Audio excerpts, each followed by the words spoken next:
What's up, everybody, and welcome back to Fireside Giants. I'm your host, Anthony Rivardo, and happy OTAs week, right? The New York Giants are finally taking the practice field this week, and I'm super excited about that. Today's live stream, rather, is going to be a discussion, of course, about the New York Giants secondary, as you can tell from the title of the episode. But I'm also going to be doing an OTA preview and discussing some of the players that I think you should be keeping an eye on as the Giants kick off phase 3 of their offseason workout program. So, going to be talking about some players who I'm definitely going to be monitoring. Obviously, OTAs are not open to the public, but in terms of finding information online, the Giants posting practice reports and notes and stuff like that. The media will be in attendance for tomorrow's OTA.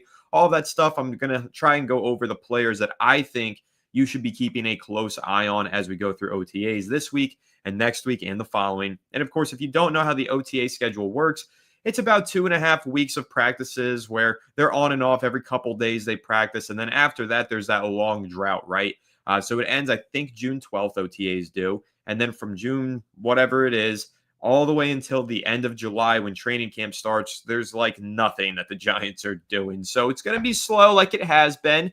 But for the next 2-3 weeks, like I said, we have a lot of fun things to discuss, and we have a lot of different topics to dive into and players to preview and OTAs to recap. It's going to be fun over the next couple of weeks. So definitely appreciate everybody who's been tuning in consistently, even through the slow part of this offseason, and all of you who are going to continue to tune in. And hey, if you're a new viewer too, happy to see you all in here. And I see that the chat is starting to have a few comments come in, so we're going to get into that as well. But that's going to be the overview for the episode that we're doing today. Like I said, talking about the secondary in particular, but also previewing OTAs and discussing some players to think of. Now, the last update that I'll give you before I actually dive into the topics of conversation, Alex, I've seen a lot of comments from people in the comment section asking why Alex and I have split up.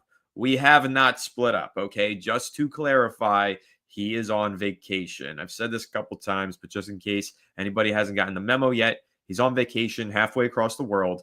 His time zone and my time zone don't match up too well. We're going to get back to doing the duo episodes, of course, this week, though, as a result of OTAs. So expect Alex and I to be on the channel together again tomorrow, starting tomorrow, and of course, throughout the OTAs. But for now, there's still going to be a lot of solo live streams. Alex enjoying some much needed time with his family. The guy grinds like crazy work ethic. He definitely deserves a vacation if any of us do. So, all right, now let's go ahead and dive into the topics of conversation and talk about the New York Giants. Before we dive in, one last business to handle. Jager is asking, give me a Scataboo. Well, I'm not sure if you heard, but we did retire the Scataboos. We are no longer doing the Scataboos. Of course, we're doing the Scataboos. Appreciate you. Street Judas Masvidal. Sheesh, here first. Appreciate you being here first. And you said too early for an Abdul Carter jersey. Been burned by OBJ and Saquon.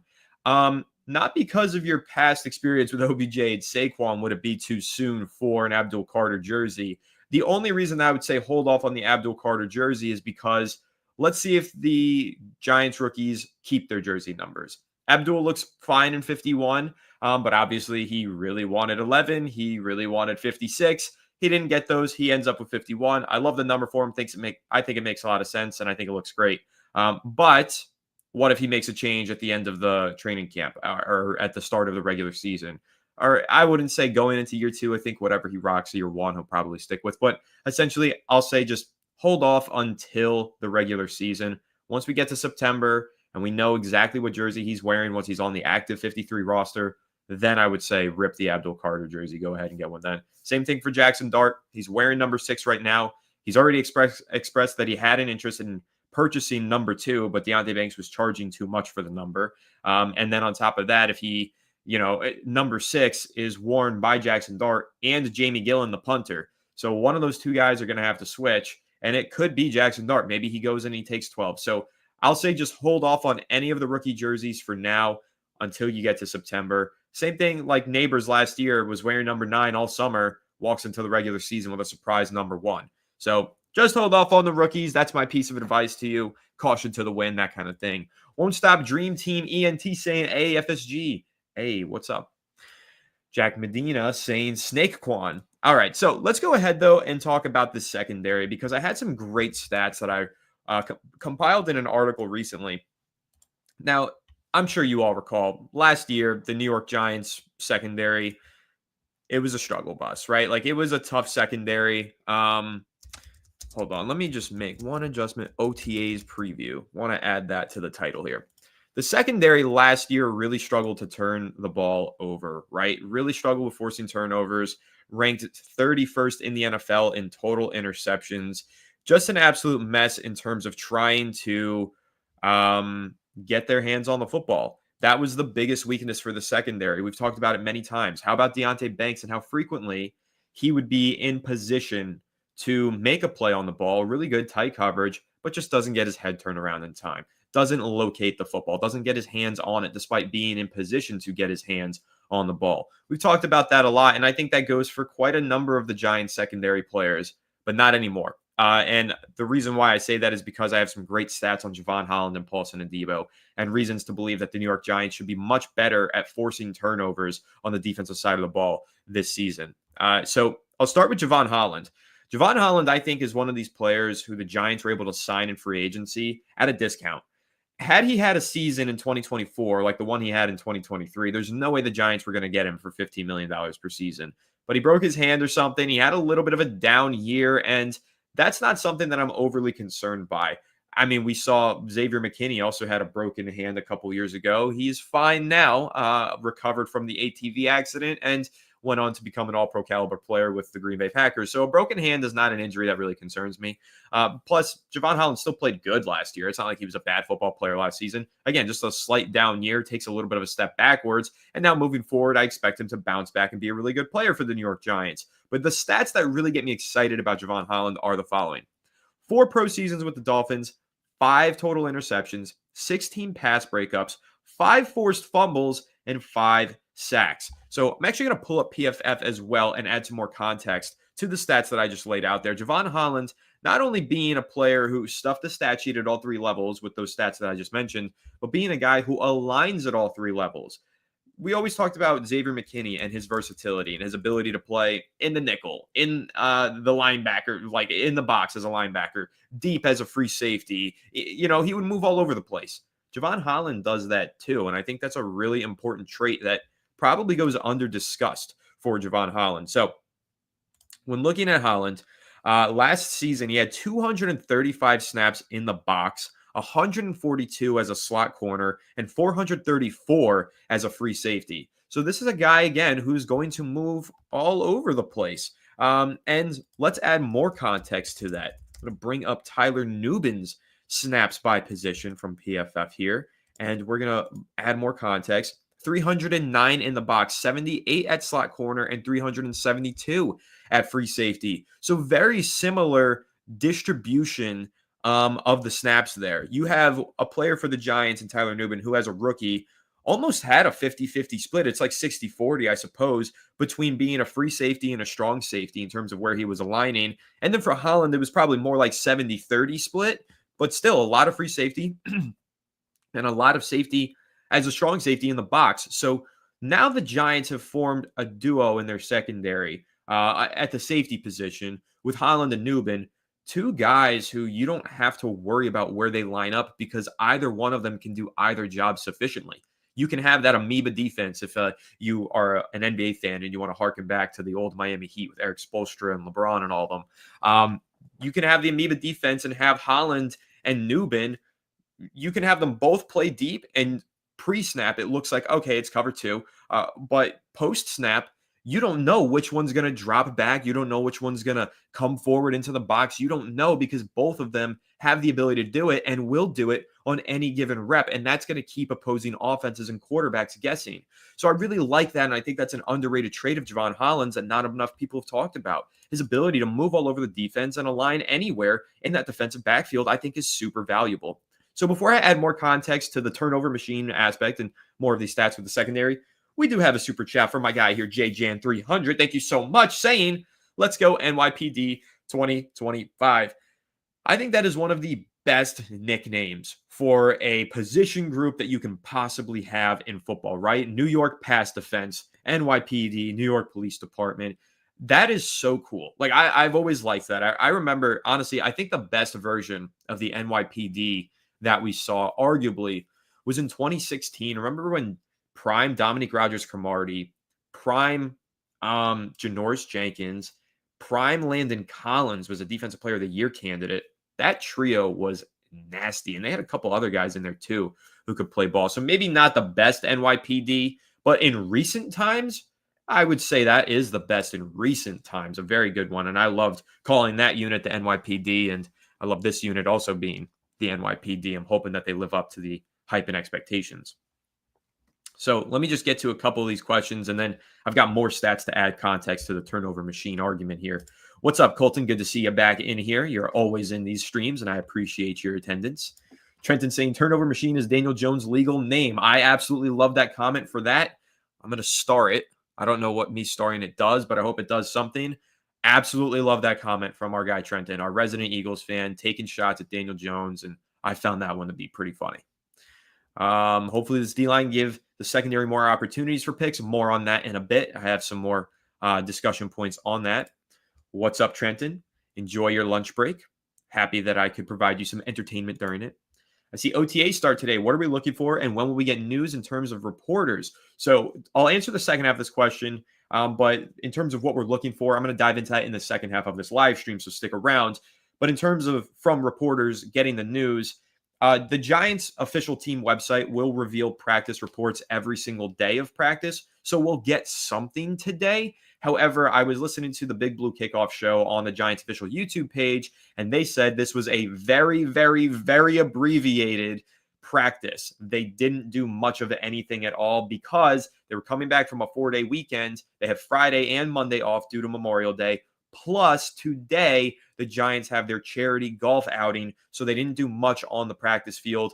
They're kind of focused on the charity golf outing. And tomorrow, they're going to have a legitimate full practice, 1:30 to 2:30 p.m. Eastern time, and reporters will be there tomorrow before the first official public OTA, not public, but public to the reporters.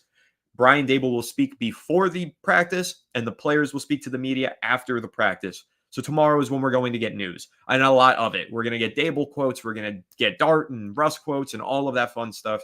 And we will get practice highlights and clips as well tomorrow from the Giants official team account and maybe from reporters in attendance. So that's the preview for the upcoming OTAs. And Trenton makes a great point here. The Giants with Wink Martindale a few years ago were able to generate enough turnovers to keep the team in games. The offense just didn't pull its weight. Eagles last year was fueled by turnovers. Hey, man, most of the best teams in the NFL have a great turnover, a forced turnover rate and a really good turnover ratio. So the Giants in 2022 were some of the best. In 2023, I think they tied first for the most turnover or for the best turnover ratio. And what I'll say to that is a lot of people love to hate on my boy, Tommy Cutlets, Tommy DeVito, because he went on that win streak at the end of the 2023 season. Guys, Tommy DeVito played some pretty good football in those games, sure. But he also dealt with he benefited from a lot of forced turnovers and a lot of short fields. It was Wink Martindale who really screwed us out of Jaden Daniels. Like people always say, Tommy DeVito.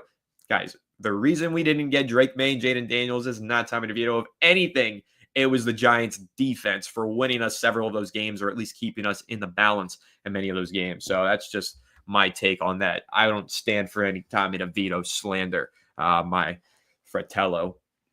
All right, but I want to get back into some of the stats that I had. I will get back to you guys in the chat. I see Sean love the channel. Appreciate you so much, Sean. So on top of Javon Holland, who we just discussed, Paulson Adebo. Paulson Adebo stats are really exciting.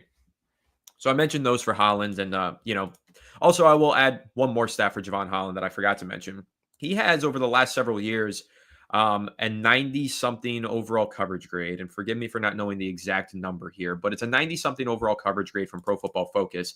And the reason why it's a 90-something overall Pro Football, or why I'm highlighting that 90-something overall coverage grade from PFF, is because it is the highest among all safeties over the last 3 years. So when we're talking about him potentially playing several positions and moving all over the defense, that's important. That's a great part of his game. But on top of that, how about just having a reliable coverage man in the secondary at the safety position? Because last year, Again, credit to Tyler Nubin. He got in the box a lot. He made a lot of big plays, and he looked really good as a rookie. But he definitely had his growing pains, and he definitely had some gaps and some lapses in coverage. And then Jason Pinnock, I just don't think was overall good in coverage. I think he was okay as a player in general, but just wasn't a good coverage safety.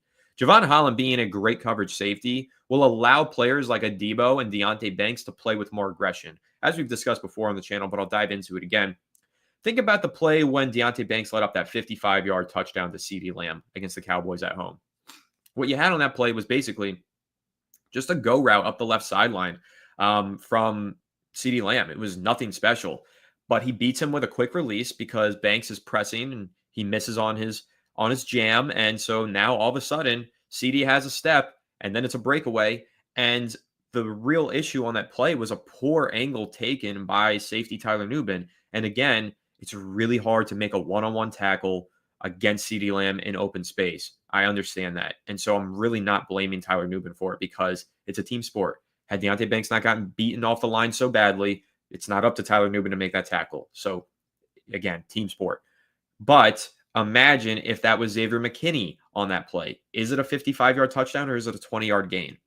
That's the question that I had when I saw that play happen. Now, Javon Holland in that same position. Is it a 55-yard touchdown or is it a 15-yard gain? And I honestly think it's probably more likely a 20-yard gain. And it's not just because I think Nubin is a pretty good tackler. And it's not me saying that Holland's a better tackler than Nubin because Nubin is a good tackler in his own right. But it's about being in position and coverage. And potentially what if Holland was just cheating a little bit closer to that side of the field because, hey, CeeDee Lamb is lined up over there and I'm an experienced NFL veteran, so I know that I need to fix my positioning a bit just in case Banks gets beat off the line. Those are like the little things in football where you don't think of that. You think, safety was out of position, but the position that Nubin was in is probably because he's a rookie and he felt like he could line up this close to the hash mark. But maybe Holland says, I'm going to line up this much closer to the sideline just because I know CeeDee Lamb is over there one-on-one coverage. And that's veteran experience. You only can gain that kind of knowledge and experience by playing the game of football and being in the league for several years and understanding your matchups and your responsibilities. And so that's where coverage comes into play. Because like I said, there's the second half of this, when the ball was in CeeDee Lamb's hands, a poor tackle angle, and so a catch, run, and touchdown. But think about the fact that had the coverage been better from Banks, of course, Banks was completely at fault on this play, and we're not exonerating him. But imagine if Holland was there instead of Nubin, and his coverage was a little bit more shifted towards the sideline, so that had CeeDee Lamb made the catch, he was in a better position to have a better tackle angle, right? So those are some of the things that I think of, and that's why I feel as though having Holland on the back end is going to create an added layer of trust for the cornerbacks that, hey, if I do get beat, I know that I can play this rep a little bit more aggressive because Holland's back there and he's got me.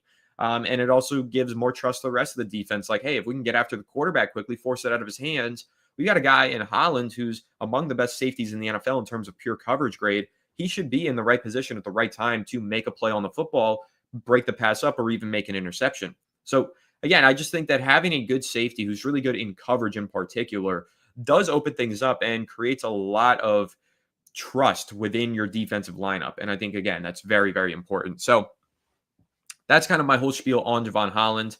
But I will also throw out there some stats on Paulson Adebo because I'm really excited about him. And what I'll say about Paulson Adebo is this. This wasn't a signing where the Giants went into free agency and brought in a CB1. They didn't. We're calling Adebo our CB1 because he is our best cornerback and he is our CB1. Excuse me. However, he hasn't been a CB1 before. He was a CB2 with the Saints. And a lot of this is projection because he was playing really well as a CB2 with the Saints and was starting to become their CB1 after they traded Marshawn Lattimore. He was meant to take over as the CB1, but then he got injured. So he hasn't really had a full sample size of more than a half a season, not even a half a season, where he was CB1 in the NFL. He's going to be the CB1 this season, though, for the New York Giants, most likely, unless Deonte Banks takes a massive step forward, which I would love to see. But Paulson Adebo has not been a CB1 before. So a lot of this is projection, knowing he's young, he's athletic, and his stats suggest that he's on a pace to become a very high-end CB1 if he continues to progress the way that he has. And here are the stats that I'm going to share with that.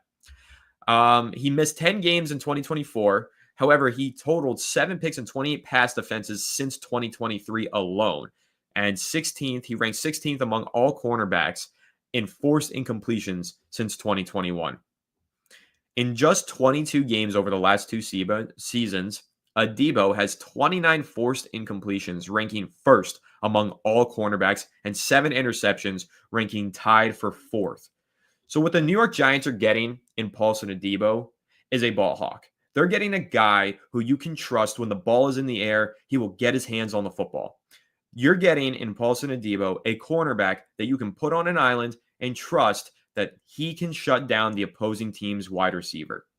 And again, he hasn't been a CB1 before, but the key difference here between a player like Adebo and Banks is the ball skills, the ability to get your head turned around and make a play on the ball.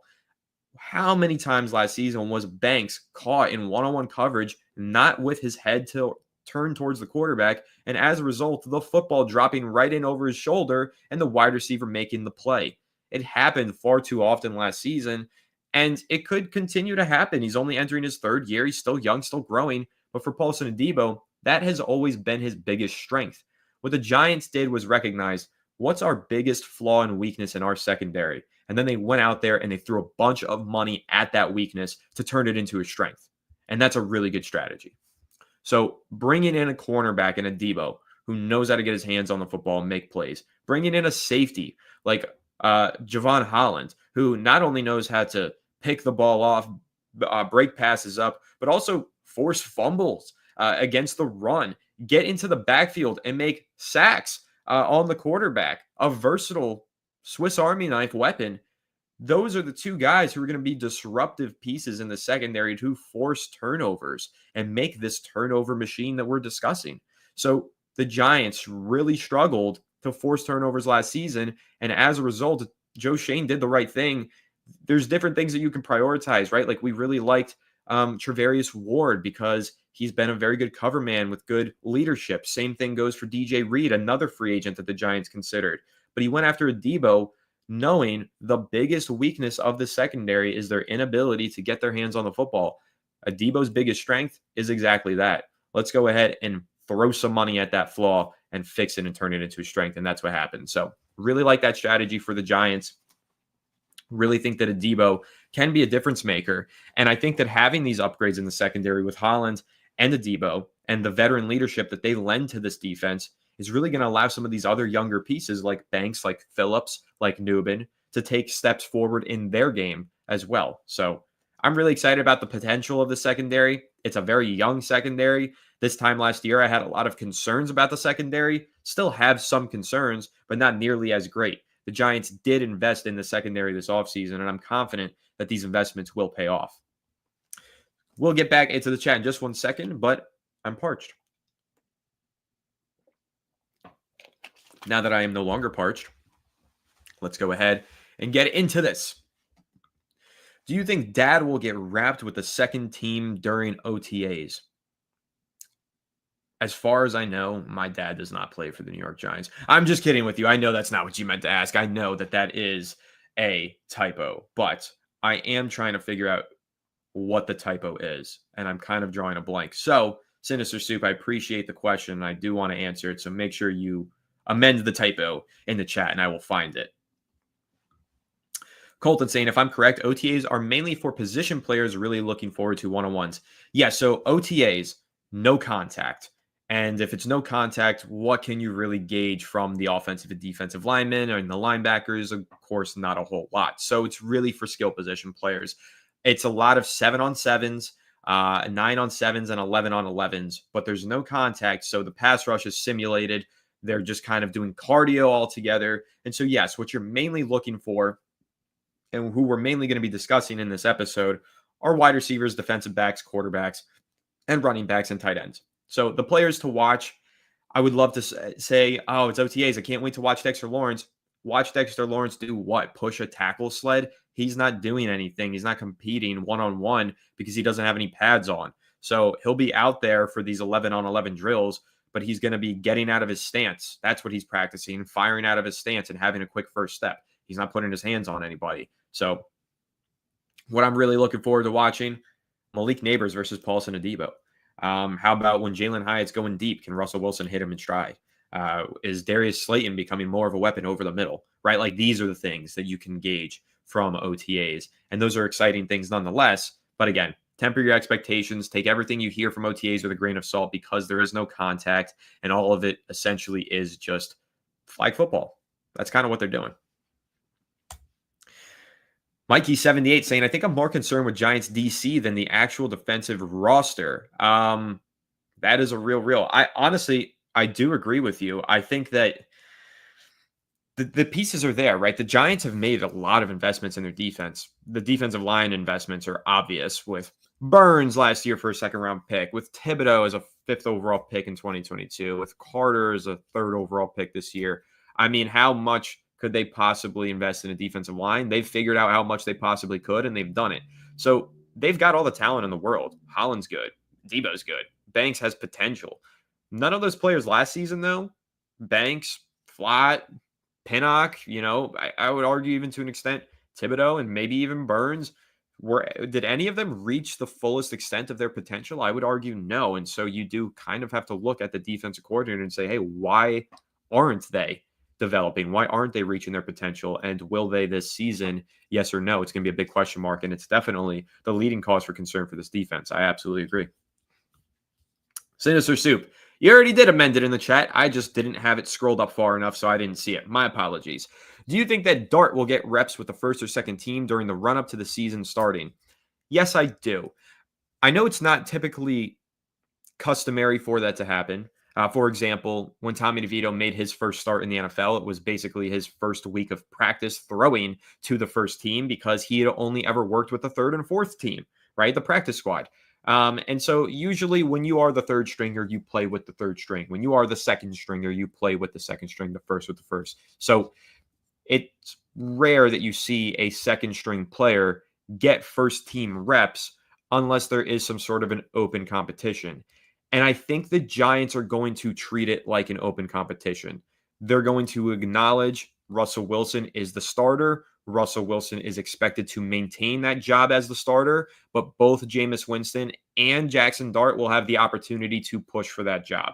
I think that's how the Giants are going to treat it. I'm not basing that off of anything I've heard or any reporting that I've seen, but I just think that would make sense because with this being such a precarious situation for the Giants quarterback room as a stopgap starter in Russell Wilson, who's only here most likely for the one season, for Jameis Winston, who's supposed to be here for 2 years, and then for Jackson Dart, who they would like to be there for 15 years. All of these guys should be throwing to the crown jewel wide receiver Malik Neighbors, I think. So I think that there is an extent of it where in OTAs you can definitely share some reps. And again, it wouldn't mean, hey, Russ, you're not going to be the starter in week 1. It doesn't mean that. It's still got the whole summer to prove that you are going to be the starter, and this is why. But I do think that it makes sense, especially for Dart, to get some reps with Leak, to get some reps with Theo, with Slayton. So I personally think that they should treat it throughout OTAs in camp as an opening. Anybody could take the job. It's Russ's job, but if anybody wants to try and take it from him, you'll have an opportunity. That's how I think they should treat it. Because I think Russell Wilson is a good leader, a veteran. I think that he will understand the situation and he won't throw a scene about it. That defense was a lot of fun to watch, but ultimately what I'll say is this. I'm happy the Giants and Martindale moved on because I think he is an abrasive personality type and it didn't work out between him and Dabes. But the bigger reason why is because as great as his defense was at forcing turnovers that season, and he's always been good at that, it wasn't good at getting after the quarterback. And it had a lot of other lapses. It wasn't great against the run either. So it essentially was like a defense that lived and died by its ability to force turnovers. And is that sustainable? Likely not. So the fact that Kayvon Thibodeau is the first pass rusher ever in a Wink Martindale defense to put up double-digit sacks is bizarre to me. And so ultimately, I feel as though with this defensive line that the Giants have right now, if it were Wink Martindale coaching this team, how many of those guys would realistically push for double-digit sacks? You could argue, based on history, none of them.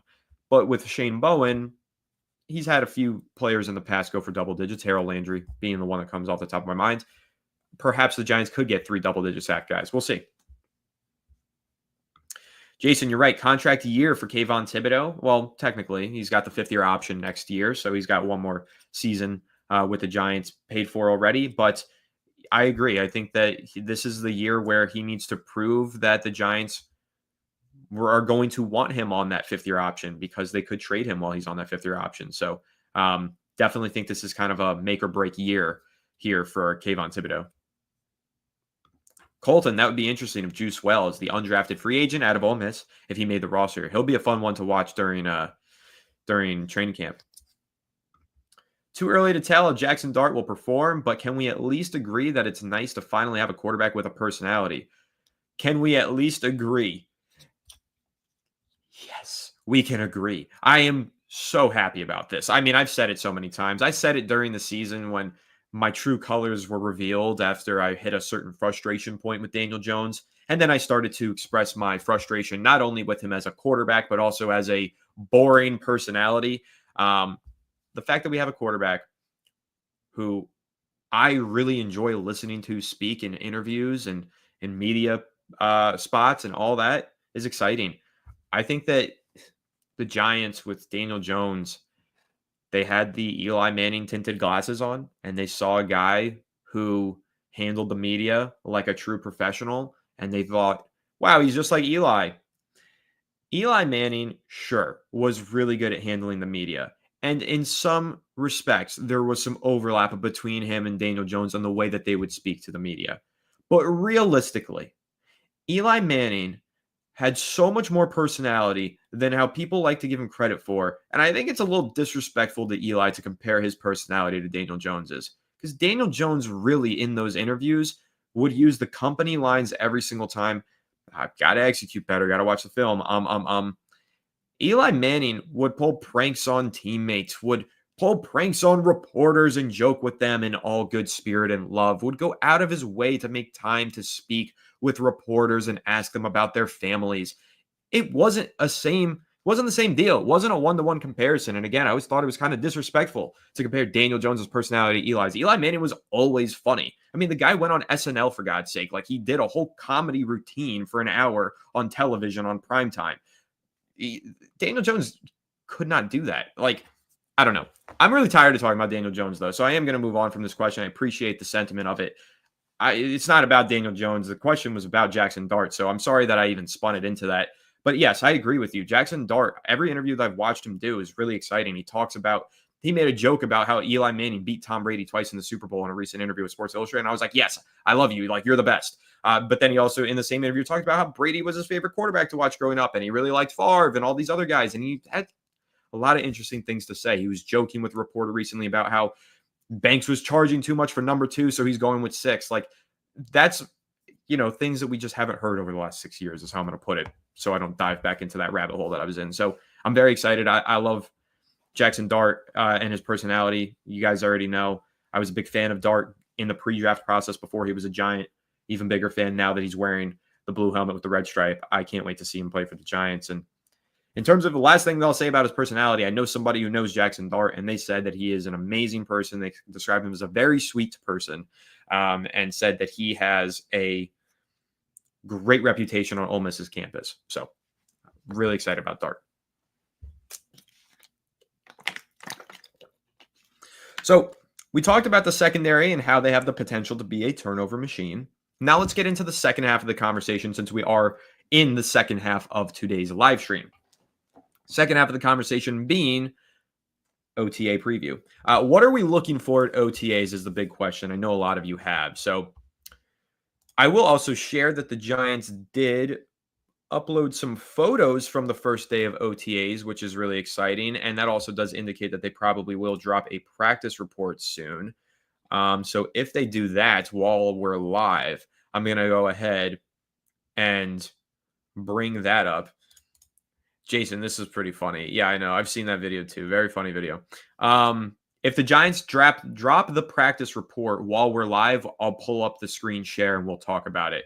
But in the meantime, I want to talk about players to keep an eye on. So when they do drop the practice report, essentially, I will search for this player's name and see if there's any updates on him. And the more or less that they are included in these practice reports in a positive or negative light will mean something to me. So number one is Jackson Dart. I want to know if he's working with the ones and the twos. I want to know how he's performing and if he's throwing the ball accurately and all of those different things. But really, just generally speaking, it's the quarterbacks. Like, I'm excited to see Russell Wilson. I want to watch some highlights of him throwing the ball deep to Malik Neighbors, to Jalen Hyatt, to Darius Slayton, right? So the quarterbacks in general are the number one player group. That's the number one player group that I will be keeping a very close eye on this week as we, get through OTAs. But then on top of that, since, as we mentioned, this is a skill position group ordeal, the New York Giants or the OTAs don't feature any contact. So wide receivers, do I really need to pay attention to Malik Neighbors and OTAs? No, I already know that he's a top 5 wide receiver in the NFL. So I don't need to see if he's performing well at OTAs. But who I do need to see whether or not he's performing well is Jalen Hyatt. Does Jalen Hyatt receive a lot of targets? Is he working with the twos? Is he working with the threes? Does he get reps with the ones? These are things to pay attention to and to keep an eye on during OTAs. Because if Hyatt starts playing well and Hyatt starts making a good, strong impression with Russell Wilson throwing the ball at OTAs, what that will do for him is create an opportunity for him to get more reps with the ones during training camp when it really matters. Again, OTAs is practice, and it's like almost for fun. Like it's important, but it's not nearly as important as when you get to training camp per se. So if Hyatt, though, can start to generate a little bit of buzz within the building during OTAs, then when we do get to training camp, it could open up an opportunity for him to really earn a role. And Colton, you're right. I do feel like Hyatt makes a lot of plays in OTAs in camp. And that might be for a reason. There's no contact, and he's a speed guy. And when there is contact on the football field is when he struggles. He's not physical enough.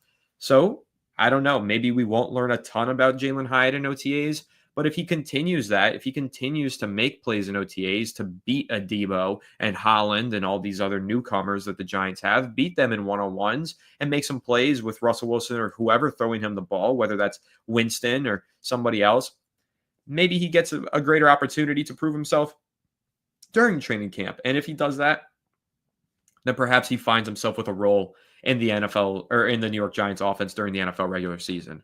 So Jalen Hyatt's kind of like that number one player that I'm looking at. The next one being Theo Johnson. Theo Johnson, it sounds like, is going to have a really big role in the Giants offense this year. They didn't do anything to upgrade at tight end outside of course, bringing in a 7th round pick and Thomas Fidone II out of Nebraska. But generally speaking, all the chips are on the table, pushed to the center for Theo Johnson.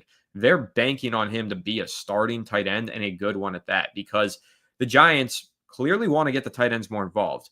With Brian Daboll, that's one of the calling cards of his offense in the past. He's always been a big proponent of 2 tight end sets, getting the ball to the tight end over the middle of the field, creating a safety blanket for the quarterback. And then calling card for Russell Wilson's game, as we know, the deep passing accuracy. But how about the fact that he also always utilized heavily his tight ends throughout the entirety of his NFL career? Russell Wilson loves to target tight ends in the passing game, and as a result, you combine that with Brian Daboll's love for the tight end position, we could see a season in year 2 here for Theo Johnson where his target share increases exponentially. And again, I'm pretty excited about that. I think Theo Johnson is this big 6'6" athlete, really exciting guy. I'm really looking forward to seeing what he can do this season. And again, no contact at OTAs, but is he getting open a lot? Is he catching a lot of passes from Russ? Is he featuring a lot in the offense? These are some of the things that we can take away from OTAs for Theo Johnson. So definitely a player that I'm keeping an eye on as we get through this next week or 2 of OTAs practices. And also there's a quote here from Theo Johnson, which I will read off in just a second.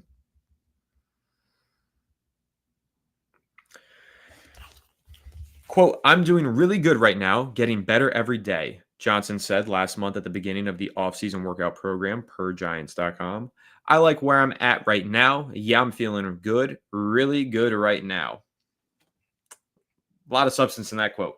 Anyway, as we all know, Theo Johnson was starting to break out last season, then did suffer a season-ending injury. So getting the positive report back on his foot injury, that he is recovering really, really good, that he's feeling good and doing really good. The fact that he is making positive progress, though, is encouraging, and I'm excited to hear it. Fun stat here, though, for Theo Johnson. Over his final 5 games, the rookie tight end finished with at least 3 receptions every week, with no less than 35 yards in each contest, including 2 games with 50-plus yards. And then he suffered the foot injury in week 13, and he missed the rest of the season. But he seems healthy and ready to go for spring practices, which is good. And again, because he was playing so well at the end of last season, and because of Russell Wilson and Brian Daboll, it does seem like the Giants have a pretty big role planned for Theo Johnson. And I'm really excited to see him take that role on and hopefully become a really good starting tight end for the Giants. Very excited for that. How about flipping over to the defensive side of the ball? We talked about Adebo. We talked about Holland. I want to throw an underrated name out there for you guys to keep an eye on during spring football. How about former New York Giants 2022 4th-round pick, Dane Belton?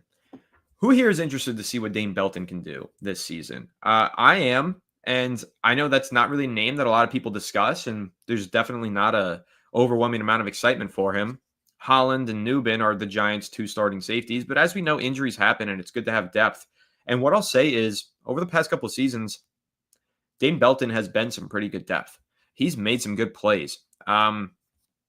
He played a career-high 42% of the team's defensive snaps last season, which led to new career-high marks in total tackles at 56, passes defensed at 6, and despite him playing very limited snaps over the first 3 seasons of his career, he's forced at least 2 turnovers in each year and a total of 9 in his career. So this is a guy who just has a nose for the football and is really good depth in the Giants secondary that we're not talking about enough. From the safety position, he also plays quite a bit on special teams. He also plays quite a bit on special teams, has forced turnovers on special teams as well. He just feels like a player who the Giants really should give an opportunity to, allow him to carve out a role for himself in the defense that's more than just a backup, because he seems to play really well whenever he's on the football field. So I would like to see Dane Belton go out there and just have an opportunity through these OTAs to make some plays. If he can snag a couple interceptions of a Jameis Winston, if he can go ahead and, play well during the preseason, could he then become a rotational piece at the big nickel safety position or rotating in at either of the safety spots? What could we get out of Dane Belton? Is there a possibility for him to continue to grow as a player here for the New York Giants? So just a very underrated low-key player that I want to bring up as a guy to watch during OTAs. Maybe he makes a couple interceptions, and hey, maybe we start to get really hyped up about the potential of Dane Belton going into the 4th season of his career. So just wanted to throw that one out there. I think that's a pretty underrated one that I'm excited about. On top of that, though, Deonte Banks, right? Like, we all got to watch Deonte Banks closely. I think that he's somebody that we need to be paying attention to because, listen, Deonte Banks is entering a very crucial season, 3rd season of his career. And through the first 2 seasons of his career, he has not developed into the CB1 that the New York Giants have desired of him. Obviously, in his rookie season, we praised him plenty because he did flash plenty. But in year 2, we all know he took a serious step backwards last season. Major regression. Now, year 3, reduced pressure on him. He's no longer covering the CB1s with Adebo he's no longer covering the WR1s with Adebo being the CB1. Now moving into that CB2 role that he played well in as a rookie. Can he bounce back? And can he become a legitimate, viable starting option for the New York Giants? That's going to be the question. And what I love about Deonte Banks and his potential to improve at OTAs, just because he's not the CB1 doesn't mean he's not going to line up against Leak. He'll have some reps against Malik Neighbors. He'll have some reps against Wandale and Slayton and Hyatt. And I'm excited to see these battles because, you know what? If Hyatt is working Deonte Banks all day long, it's not going to say as much about Hyatt as it's going to say for me about Deonte Banks. That's how I feel about it. So I want to see Banks show up and show out. Like, make some plays here. You've been moved down the depth chart, and that's a good thing for you, but prove that it's a good thing for you. Prove that you're moving down the depth chart and serving as an upgrade at cornerback too, and not serving as a downgrade wherever you are, right? Like, I think that's pretty important. So I think this could be the Deonte Banks breakout year. Potential's there for the kid. He's one of the most athletic cornerbacks in the history of the NFL scouting combine. Built in a lab to play cornerback, just hasn't put it together yet. But I do think he can, and he will. But what I really hope, though, at OTAs, can they please just get Deonte Banks on the jugs machine? Can they please just do some drills where he's catching some over-the-shoulder passes, some drills where, he's got to catch the ball, or he's got to turn his head around and then catch the ball. Like, please just help him with his ball skills at OTAs. If they're doing team drills and they're just practicing, that's the one thing that guy needs to practice. So I hope that he's practicing it during OTAs this week. Let's jump back into Lay Chattington before we, do any final stats or players to watch and wrap this up. Darius Muasau is underrated. He could see some time on defense this year. Yeah, I think, if you see any injuries in the linebacker core, because the Giants didn't add a linebacker this year, which I thought was notable. They've drafted late-round linebackers every year for the past 3 years, but this year they decided not to. Being that that's the case, Muasau could end up seeing some time on the field. Injuries at linebacker, rotations. I mean, he played a good bit on special teams last year. He obviously had the interception in week 1, but didn't really do much else outside of that on the defensive side of the ball. But you know what? Maybe he could get some playing time this season, and because it's kind of a wide-open linebacker competition behind Okereke and McFadden, I could see Muasau getting at least some sort of playing time in 2025.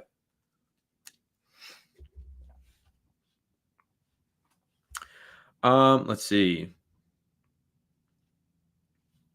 I believe that was Darian Beavers who had reps with the ones, then went down with an injury.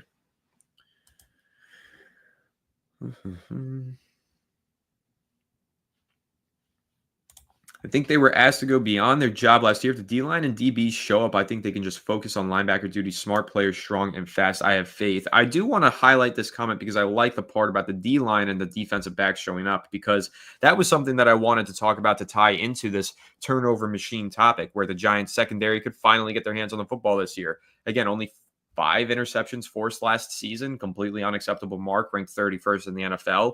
This year, I think because they added guys like Holland and this is a crazy swoop I've got here. Because they added guys like Holland and Adebo, who know how to get their hands on the football, the Giants secondary should force more turnovers. But in addition to that, because they added Abdul Carter, because Dexter Lawrence is healthy, because Brian Burns is back, because Kayvon Thibodeau is not going to be as tired as he was now that he's not playing all of the snaps as the edge rusher.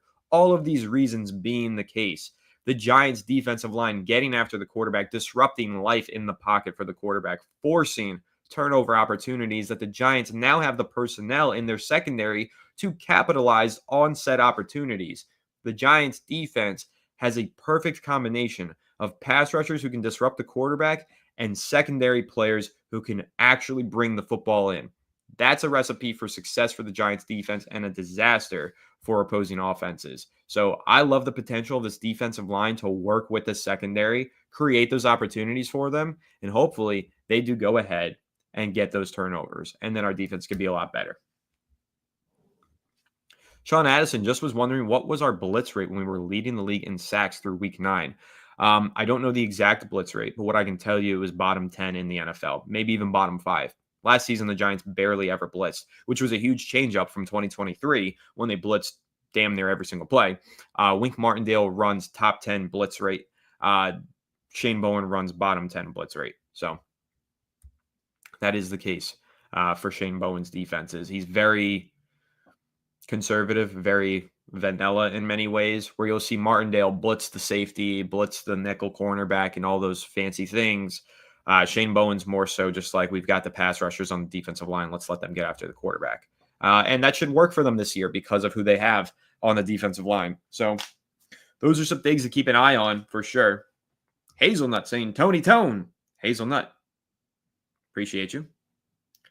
Drew Phelps predictions. A real great combination of an ability to tackle running backs and to swim very fast for Drew Phelps. Just messing with you, Joe. I know you're asking about Drew Phillips. Drew Phillips, I have very high predictions for him. I have very lofty projections for this kid because I think he's an absolute star in the making. The way he was playing last year was actually unbelievable.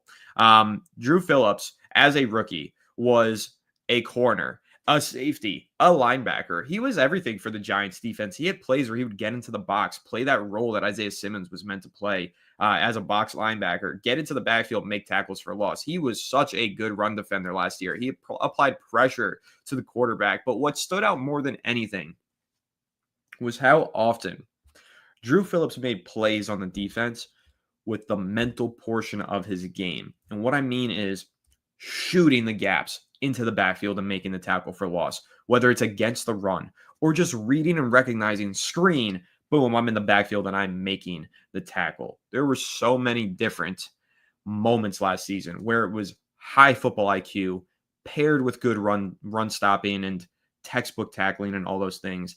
And those are players who, when they make plays like that when they're young, they just flash that high IQ, that kind of thing. Those are the players who, as rookies, make those moments and then develop into stars. That's how I feel about it. When you've got that kind of IQ as a rookie, we talked earlier about Newman maybe not having the experience to recognize when to cheat over to the sideline, and CeeDee Lamb, right? We talked about that earlier. Drew Phillips had all of that innate knowledge of where to be and how to make the play as a rookie. And so I see him having such sky-high potential, and I think he's going to be such an incredible player for the Giants. So really high expectations for Drew Phillips. Maybe it's unfair to him. He's a third-round rookie, but you know what? Third-round player entering his second year. But as a rookie, he really flashed, and I'm very confident in him. Yes, he did put a guard on his ass. So did Newman, though. Both of them had some highlights where they just popped some offensive linemen. He did do well against Devontae Smith. He did well against everybody. I don't think there was a single game last year where Drew Phillips looked like a liability. The Giants secondary looked like a liability, but it wasn't Drew Phillips. I mean, he's awesome. And Jason, yeah, I agree with you. He's one of the reasons the Giants drafted Drew Phillips is because he is such a character guy and such a great leader. And I could totally see him being a team captain for the team this season. That'd be pretty exciting too. Drew Phillips, man, I'm really excited about him. I think that he's a player that I definitely want to keep an eye on during OTAs because, listen, you've got a pretty good battle there. You've got Drew Phillips entering year 2, maybe trying to prove that he should be a team captain, maybe trying to prove that he should be, that the Giants should be running more nickel just to get him on the field, that kind of thing. So Drew Phillips with an important season in year 2. But then who's he going up against in the slot during Giants OTAs? Wan'Dale Robinson, who's entering a contract year. So that's a little battle right there. And I think that's an exciting one to keep an eye on. Wan'Dale versus Drew. What do we get out of those matchups? And is there anything that's, really exciting? So those are going to be some cool clips if we get any of those. Predicted captains this year. Dexter Lawrence, like Brian Burns, Javon Holland. Those are going to be the 3 that I pick for the defensive side of the ball. For the offensive side of the ball, I think Russell Wilson, Andrew Thomas. I'm trying to think. I don't know. Maybe Darius Slayton, low-key. Could be Slayton. Those would be my 3 picks on each side. I do think Brian Burns should be a captain, though. He's a great leader in that locker room. I thought that he really helped rally the troops last season during some bad times, telling players to grow up and such. Did a great job. Dope boy, salute. I'm going to be in California in like 60 hours. Flying over there Thursday night. Can't wait. Spida. Let's go Big Blue. Excited for this year. Me too, dope boy. Me too.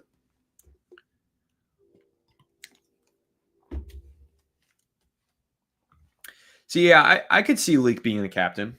I think that's interesting. I think somebody in that receiver room needs to be. But would it be Leak, entering year 2? Or would it be Slayton, who's been here for 6 years and is a really good veteran and leader? I don't know which wide receiver it would be, but I think there needs to be some sort of skill position player who is a captain. Obviously, Russ as the starting quarterback is likely to be the captain. I don't know, though. I think it'll be interesting to see. Carter, Defensive Player of the Year. Now, that's a hot take, a bold prediction. I hope it comes true. I do think that he's got a really good chance of being Defensive Rookie of the Year. In fact, I think he will be. That would be my prediction. But Defensive Player of the Year, if he's If Abdul Carter is the defensive player of the year as a rookie, people are going to be making some lofty comparisons between him and some other New York Giants all-time greats. Or greats. Did I say grapes? All-time greats. But you're calling it first. I won't prevent you from calling. I don't think it's a bad prediction. All right, guys, we are reaching that 1 hour mark. So send in your buzzer beaters, your 2-minute drill, your final questions or chats, comments, concerns, anything in the chat before we do wrap this one up. I'm happy to go ahead and answer any of your final comments before we do wrap up. Once again, as a reminder, OTAs tomorrow. I believe they wrap up at around 2:30. We'll get a lot of great comments and quotes from Dable and some of the players. And of course, we will get some clips and stuff. So don't miss out on the clips. Go ahead and follow at Fireside Giants on any social media that you enjoy, whether that's obviously here on YouTube, subscribe. If it's over on Instagram or Twitter/X, Fireside Giants will be posting those OTA clips as well, and giving you some analysis on them. On the live streams, it's going to be a while. On recorded episodes, tomorrow. Alex should be back on the channel tomorrow, Thursday, the absolute latest. I'm sorry, tomorrow's Wednesday. But yeah, Alex will be back. You'll see his face tomorrow or Thursday. Do you think we would bring back NASCAR with our safety depth at run stoppers and coverage ability? Yeah, the NASCAR package, all the defensive linemen on the line all together, all the pass rushers, taking the big guys off the field. We'll see a version of it because technically with the NASCAR package, a guy like Dexter Lawrence wouldn't have been on the field because he was an interior guy years ago. But if you're just going with your 4 best pass rushers, that kind of NASCAR idea, he'll be on the field for this Giants team. And yes, I do think there will be opportunities for them to work in all of those 4 guys at the same time. Burns, Tibbs, Carter, and Lawrence. They will put together some sort of special package to get them all on the field at the same time. One thing I'm most excited to see with the Giants is starting off strong in games. Feels like we've always been down, have to play catch-up. Thoughts? Giants need to start strong this season. They cannot go 0-1. I think they need to win in week 1. Week 1, I'm not going to call it a must-win, but they can't be 0-2 through the first 2 weeks heading back to the home opener versus the Chiefs. That's a death sentence. So they got to get a win in those first 2 games, both on the road versus the Commanders and the Cowboys. Got to find a way to start strong and get a win in the first 2 weeks of the season. Sorry, my friend, that you missed most of the live, but I will answer your question. Who do you think will be CB1 week 1? Paulson Adebo. If you want, you can go ahead and rewatch the live and catch the first portion of the episode. We talked a lot about Javon Holland. Then I went into the chat and then talked a lot about Paulson Adebo and his impact. So I think he's going to be the CB1. Much appreciated. And I mayhaps just take you up on that offer because I do love to travel. Ricky, appreciate you for the super chat. Scataboo! You get a scataboo for the super chat. Thank you so much. Saying, all sound good and dandy, but it's good on paper. I just can't wait to see who's going to show up. The roster looks better this season, so let's see. It's so true because, listen, the team can make so many upgrades and they can look so good on paper and do so many things right in the offseason. But the offseason winners are not the Super Bowl winners. You know, I mean, the Bears won the offseason for the last 4 offseasons. They still haven't made the playoffs, right? So I agree with you, man. I need to see it just show up on the field this year. So I think I want to see the team start strong. I want to see a 2-0 start the season. If I can get at least a 1-1 start, I'll feel a lot better this year than I did last year. But yeah, on paper, it looks like a good football team. They really upgraded in all of the positions that, you know, they had weaknesses. And so I'm really confident that it's going to be a better product this year. Thanks so much for the super chat, Ricky. Rocco, better late than never. What's up? Unfortunately, Rocco, I am about to end the stream in momentarily, just a couple minutes, but thank you so much for tuning in. Nevertheless, what's up? What's up? Rashad, FSG fam. What's up, Rashad? All right. Philip with a great question before we do wrap up here. Will FSG have a meetup this year? Yes, I believe we will. Softly planning for one of these home games in the first month of the season. There's only 2 of them. So one of those 2. And then maybe something later on in the year. But yeah, I think that we're going to do something at MetLife Stadium this year. Get together, watch a game, talk in the parking lot beforehand, and then obviously we all go to our seats. But there's going to be some sort of Fireside Giants meetup this season. I can almost guarantee that, and I'm really excited for it. Probably going to week 4 versus the Chargers. I might go to the season opener versus the Commanders, though that's kind of up in the air. And I might go to week, I believe it's 17 versus Vegas in Vegas. I might go to that, but we'll see. And I also might go to Bears Giants. I have a lot of friends of different teams that the Giants, or who are fans of different teams that the Giants are playing this year. So there's a lot of different coordinating that we're trying to do to see which ones I can actually go to with them and which ones I can't. And obviously I have to do live streams for the other games here on the channel. So we'll see. And I will just keep you all posted and in the know as we go through the season. Whenever I make these plans, you all will be informed of them. So hopefully I can meet so many of you awesome Giants fans and Fireside Giants subscribers. After 8 wins, if we trade before the deadline, the Giants trade value for Russell Wilson, they wouldn't trade him.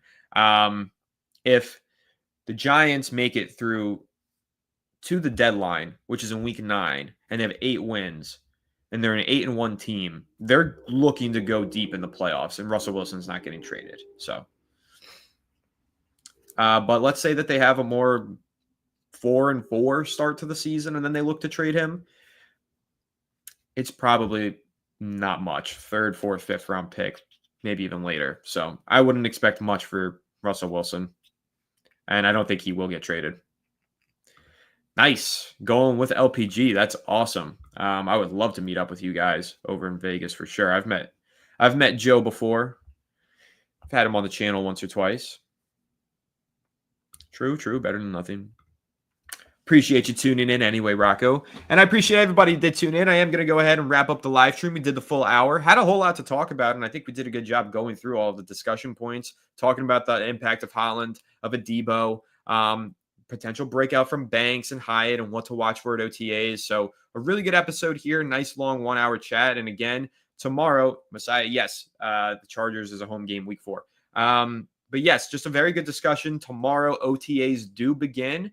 And we're going to have practice reports and updates and reactions and all of that fun stuff here on the channel in the coming days. So stay tuned to that over the next week or two as we continue to just dive into this New York Giants OTA period and ramp up through the summer into training camp at the end of July. I'm really excited. Of course, like I said, follow Fireside Giants because we're going to be posting a ton of updates, stats, news, information about OTAs and everything else on those social media channels and also on my Twitter as well. So hope to see you all again for tomorrow's episode, whether that's recorded or it could end up being a live stream. Of course, stay tuned to the channel and find out. But really do appreciate everybody who tuned in. Make sure to leave a like if you enjoyed. Subscribe to the channel if you're new. Ring the bell so you don't miss an episode. And comment your thoughts down below in the comment section. If you listen to Apple or Spotify, make sure to leave us a 5-star review. And go ahead and follow us on all our social media channels at Fireside Giants. Without further ado, I'll catch you all in the next one. Have a good one. And let's go New York Giants. Can't wait for OTAs and Scatterboo.